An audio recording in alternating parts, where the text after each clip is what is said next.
Hi guys! Katatapos lang natin maglinis ng car. Kaya ayan, pawisan pa tayo. And ngayon naman, ito yung mga nilabang ko kaninang morning kasi naglaba rin ako, nakatupi na. Tinupi na Tita Elma, so thank you kay Tita Elma. So ngayon, hinihingal pa tayo kasi katatapos nga lang natin maglinis ng car. Pero magre-ready na ako para magluto.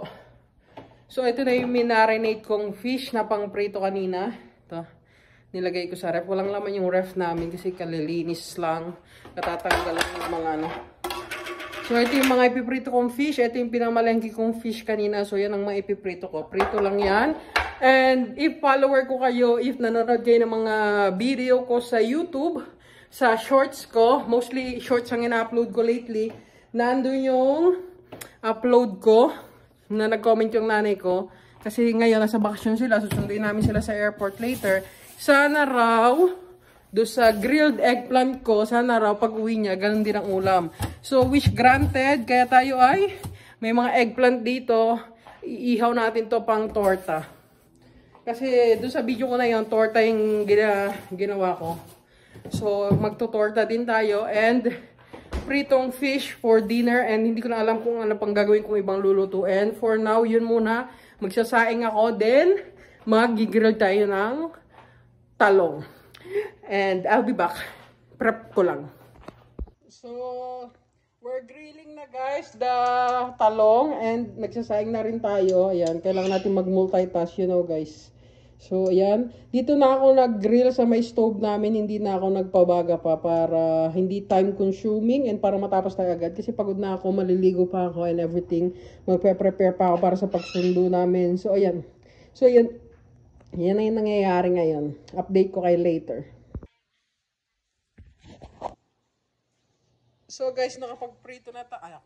Nakapag-grill na tayo ng tatlong talong. And ito, batang makulit. Yung iba, ginigrill pa natin as of the moment. Ito. We're still grilling pa yung iba. For now, papalamigin natin to din. Babalatan natin. So, okay na guys. Nabalatan ko na yung 6 na talong na inihaw natin. So, magagawa naman tayo ng beaten eggs para pagsawsawan yung talong natin. Sorry guys, maingay kasi nag-iinit ako ngayon ng water kasi si mama, hindi pwedeng walang mainit na water yan pagka uuwi. Kasi mahilig siya sa coffee and sa warm water. Warm water lagi iniinom niya.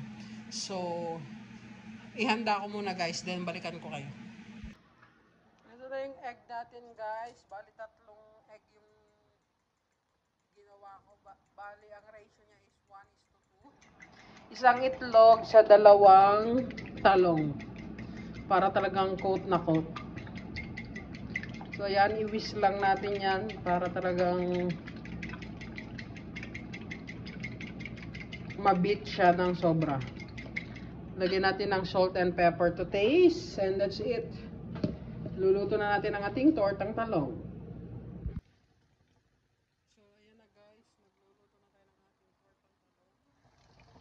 Good. Flip na to. Ayan.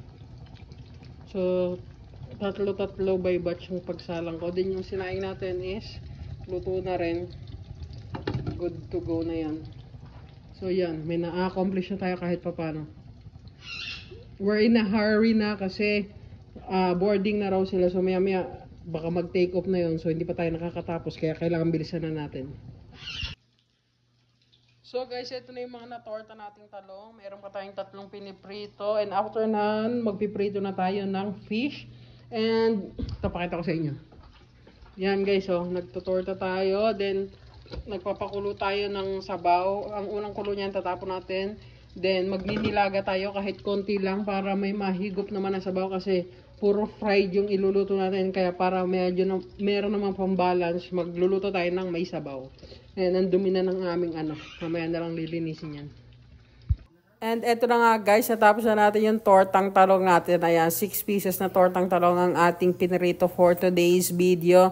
And as of the moment, nagpiprito pa tayo ng ating mga fish. And kumukulo na rin yung pinapakuluan nating baboy. Nilagyan na rin natin ng mga aromatics. Ayan, ay hindi pa pala kumukulo. Kasasarang lang natin, kakapalit lang natin ng tubig habang nagpiprito tayo. And ipapaubaya ko na yun kay Ate Telma kasi malilate na ako, maliligo pa ako. And ang bilis ng transition, nandito na agad kami sa airport para sumundo kay Mama. Si Kuya Bang ang kasama ko sumundo kay Mama. And nagmamadali nga siya dahil may sundo pa siya. Ang tagal-tagal lumabas nila, Mama. Kala mo sila kumuha lahat ng bagahe doon sa baggage counter.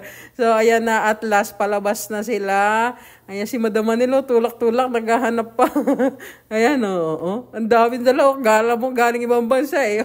And nga pala, ayan, may import sila. Bagong kasama namin. Ayan si Mama. And yun lang guys, maraming salamat sa pagsama sa akin. God bless everyone.